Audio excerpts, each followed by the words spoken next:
يوما كنت تعانق دمعة الفكر تناجي الله في صبر وترجو رحمة تسري. دادران وطن تک پہنچا دو تو خدا کی قسم جو قوم جھوٹے خداؤں پر جان دیتی ہے وہ سچے خدا پر جان دینے والی بن جائے گی.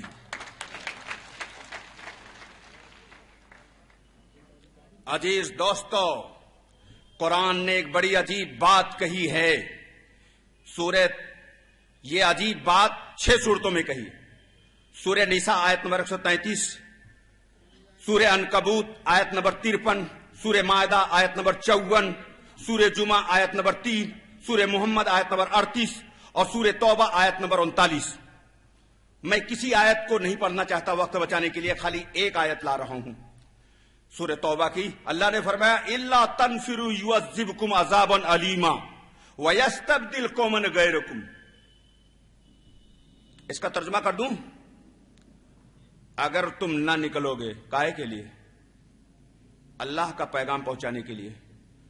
اگر تم نہ نکلو گے ہم تمہیں دردناک عذاب دیں گے. قرآن جب علیما کہے، قرآن میں جب علیما آئے تو اس کا مطلب دنیا کا عذاب، اور جب قرآن میں عظیمہ آئے تو اس کا مطلب آخرت کا عذاب. یہاں ان آیتوں میں اللہ نے علیما کہا، یعنی ہم دنیا میں تمہیں عذاب دیں گے. بتاؤ آپ عذاب میں ہیں کہ نہیں؟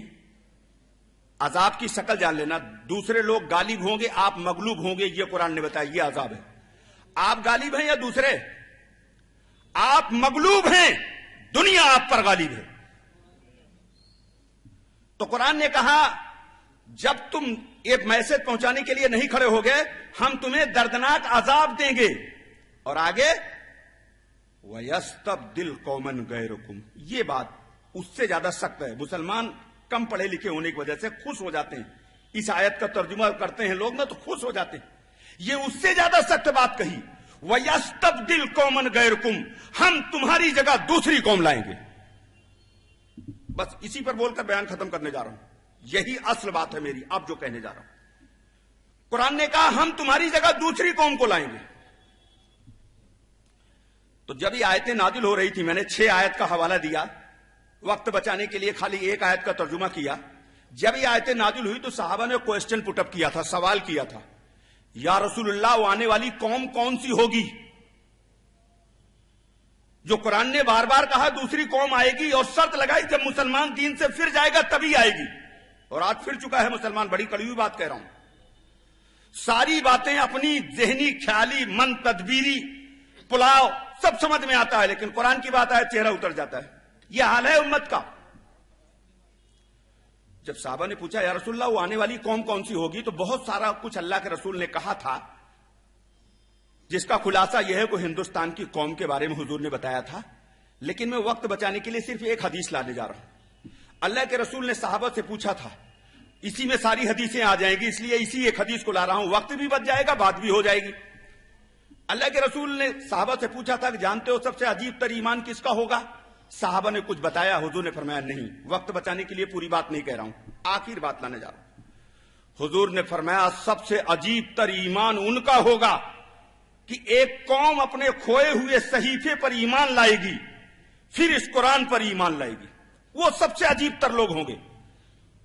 متھرا کے روشن ضمیروں سوال پیدا ہوتا ہے، کھویا ہوا صحیفہ کس کا ہے؟ دنیا میں 4 قومیں ہیں جو اللہ کی کتاب رکھنے کا دعویٰ کرتی ہیں: مسلمان، عیسائی، یہودی، سناتن دھرمی. آپ مسلمانوں سے پوچھیے آپ جس کتاب کے رکھنے کا دعویٰ کرتے کس پر نازل ہوئی؟ کہے گا محمد صلی اللہ علیہ وسلم پر.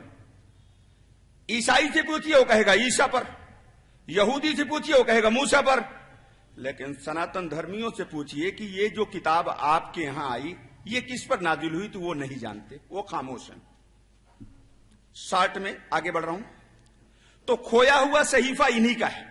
کروڑوں سناتن دھرمی پیدا ہوتا ہے، اس کے گھر میں مانوکرت پستکیں ہوگی، رامائن ہوگی، گیتا ہوگی، اپنشد ہوگا، پران ہوگا، آرڑیک ہوگا، درشن ہوگا، لیکن وید نہیں ہوتا. کروڑوں سناتن دھرمی پیدا ہوتے ہیں، مر جاتے ہیں، وید کا درشن بھی نہیں کرتے. تو کھویا ہوا صحیفہ اس قوم کا ہے. یہ جس دن اپنے کھوئے ہوئے صحیفے کو جان جائے گی، اور جاننا ایسے جیسے ابھی میں بتا رہا تھا، اس دن یہ پوری قوم مجموعی طور پر، یہ خالی اسی دیش کے بارے میں ہے، باقی دنیا کسی ملک کے بارے میں بات نہیں ہے، یہ پوری قوم ایمان میں آئے گی، اور پھر یہ پوری قوم ایمان میں آنے کے بعد پوری دنیا میں حق کو غالب کرے گی۔ میں ایک عجیب بات بتا دوں، اس قوم کو یہ راز بتانے کے لیے آپ کے اندر کردار کیسا ہونا چاہیے، وہ آخری بات ایک عورت جا رہی تھی جو بڑی غریب اور بڑھیا تھی، اپنی طاقت سے زیادہ اپنے اوپر بوجھ رکھے ہوئے تھی، اور یہاں کی اصطلاح میں کہہ رہا ہوں، ورنہ میں جانتا ہوں کتاب میں لکھا ہے مشرک، یہاں کی اصطلاح میں بول رہا ہوں، وہ ہندو عورت تھی۔ اللہ کے رسول نے کہا اس ہندو عورت سے کہ ماں لائیے آپ کا بوجھ میں آپ کے گھر تک پہنچا دوں۔ توجہ کرنا، آج دین کے نام پر نفرت پھیلاتے ہو، نفرت حرام ہے اسلام میں۔ پیغمبر نے ایک ہندو عورت کا بوجھ اپنے اوپر رکھ لیا۔ یہ کون تھے جنہوں نے اپنے سر پر ایک ہندو عورت کا بوجھ رکھا؟ یہ کون تھے بتا دوں؟ میں نے تقریری انداز میں بات کرنا 15 سال سے بند کر دیا ہوں، لیکن میں یہ بات اب تقریری انداز میں کہنے جا رہا ہوں۔ یہ کون تھے جنہوں نے ہندو عورت کا بوجھ اٹھایا تھا؟ یہ فخر الرسل ہیں، سید کل ہیں، ہادی سبل ہیں، ساقی کوثر ہیں، انبیاء کے امام ہیں۔ اٹھتے ہیں تو آسمان کو بلندیاں مل جاتی ہیں، بیٹھتے ہیں تو دھرتی کو سکون مل جاتا ہے، مسکراتے ہیں تو ستارے چمکنے لگتے ہیں، جنہیں پسینہ آئے تو گلشن مہکنے لگتے ہیں، جن کی لباس کی ادائیں قرآن کی آیات بن جاتی ہیں۔ جب چادر اوڑھ کے آتے ہیں قرآن پکار اٹھتا ہے، یا ایھا المدثر، کمبل اوڑھ کے آتے ہیں قرآن آواز دیتا ہے، یا ایھا المزمل۔ جو سب بسب بھی تھے، سر بکب بھی تھے، عابد بھی تھے، مجاہد بھی تھے، تاجدار فقر و گنا بھی تھے، رازدار جود و سخا بھی تھے، جن کے تبسم سے جنت مچلنے لگے، جن کے غصے سے جہنم ابلنے لگے، جن کے قدم اٹھتے ہیں تو عرش مولا تک پہنچتے ہیں، اور جن کی انگلی اٹھتی ہے تو چاند 2 ٹکڑا ہو جاتا ہے۔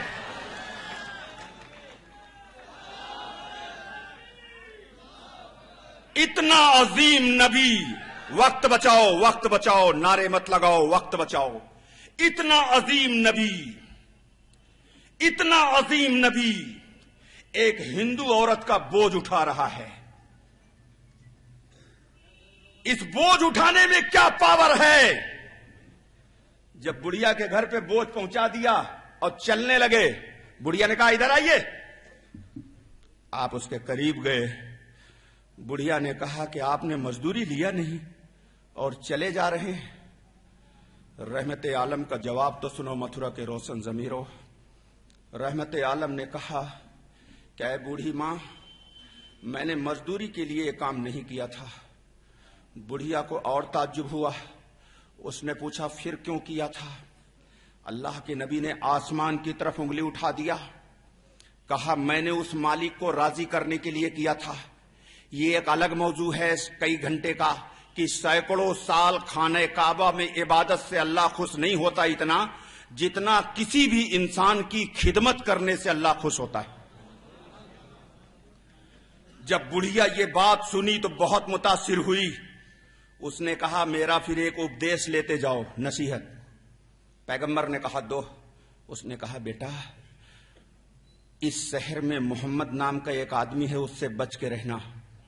باپ بیٹے کو لڑا دیتا ہے، بھائی بھائی کو لڑا دیتا ہے، ماں بیٹی میں پھوٹ ڈال دیتا ہے، رشتہ داروں کو لڑا دیتا ہے، پورے سماج میں پھوٹ ڈالتا ہے، اس سے ذرا بچ کے رہنا۔ اے متھرا کے روشن ضمیرو، ہر دور میں گندے لوگوں کی جینے کی نیت یہ تھی، اور آج بھی پوری دنیا میں یہی نیت ہے کہ جھوٹ اتنا بولو کہ وہ سچ ہو جائے۔ لیکن یاد رکھو یہ جھوٹ تب تک چلتا ہے جب تک سچ عملاً میدان میں نہیں ہوتا، چونکہ پیغمبر عملاً میدان میں کھڑے تھے۔ جب بڑھیا پوری بات کہہ چکی تو پیغمبر نے جواب دیا کہ اے بوڑھی ماں، جس آدمی کے سمٹمز تو بیان کر رہی ہے وہ شخص میں ہی ہوں جو تیرے سامنے کھڑا ہے۔ یہ سننا تھا کہ بڑھیا کی آنکھیں ڈبڈبا گئیں، زاروں قطار آنسو نکل آئے، اور وہ سمجھ گئی کہ اتنا نیک انسان جو بلا کسی مفاد اور سوارتھ کے ایک اجنبی ہندو عورت کی خدمت کر رہا ہے، ایسا انسان ایسا نہیں ہو سکتا۔ اس بڑھیا نے کہا آپ کی شکشائیں کیا ہیں وہ مجھے بتائیے۔ سورہ ابراہیم آیت نمبر 4 میں حکم ہے کہ جس سے بات کرو اس کی زبان میں، ہر جگہ اردو نہ ٹھوکو، اس لیے میں ہندی کا الفاظ استعمال کر رہا ہوں۔ اس نے پوچھا آپ کی شکشائیں کیا ہیں؟ پیغمبر نے کہا میری شکشا یہ ہے کہ ایک اللہ کے علاوہ کوئی بندنا اپاسنا کے لائق نہیں ہوں اور میں اس کا آخری سندیش واہک ہوں۔ بڑھیا اسی وقت پڑھتی ہے ایکیشور بات کا نعرہ لگاتی ہے، لا الہ الا اللہ محمد الرسول اللہ۔ پیار سے دل کو جیتنے والا نفرت کے اظہار میں گم ہے۔ میرے نبی نے ساری دنیا کو محبت سے فتح کیا تھا۔ میرے نبی دنیا میں محبت کے سپلائر تھے اور سارے صحابہ کو محبت کی سپلائی کرنے والا بنایا تھا، اور جب تک ہم دنیا میں محبت کی سپلائی کر رہے تھے ہم دنیا میں سرخرو تھے۔ جب سے ہم نے محبت کی سپلائی چھوڑ دیا ہم اس زمین پر نفرت پھیلانے والے بن گئے، ہم پوری دنیا میں ذلیل اور خوار ہو گئے۔ اس لیے متھرا کے روشن ضمیروں، اگر تم یہ چاہتے ہو کہ اس زمین پر سرخروئی ملے، اس زمین پر عزت ملے، اس زمین پر بلندی ملے، تو تمہیں اس نفرت کو مٹانا ہوگا اور ذات پات رنگ نسل اونچ نیچ چھوا چھوت سب سے اوپر اٹھ کر بلا کسی تفریق کے دنیا کے تمام انسانوں کو گلے سے لگانا سیکھو، دنیا کے تمام انسانوں کے ساتھ محبت کرنا سیکھو۔ میں قرآن سے ایک ثبوت دینے جا رہا ہوں۔ پیغمبر کے بارے میں قرآن نے کہا لعلک باخع نفسک الا یکونوا مومنین، اے پیغمبر کیا ان کے ایمان نہ لانے کے غم میں اپنے کو ہلاک کر لو گے؟ پیغمبر غیر مسلموں کے غم میں اتنا روئے اتنا روئے اتنا روئے کہ جبریل آیت لے کر آ گئے جس میں یہ کہا گیا کیا ان کے غم میں روتے روتے اپنے کو ہلاک کر لو گے؟ آدمی کسی کے لیے روتا کب ہے؟ جب محبت ہوتی ہے۔ پیغمبر کو غیر مسلموں سے اتنی محبت تھی، اتنی محبت تھی، اتنی محبت تھی، ان کے لیے اتنا روئے اتنا روئے کہ اللہ کو کہنا پڑا کیا ان کے غم میں روتے روتے ہلاک کر لو گے؟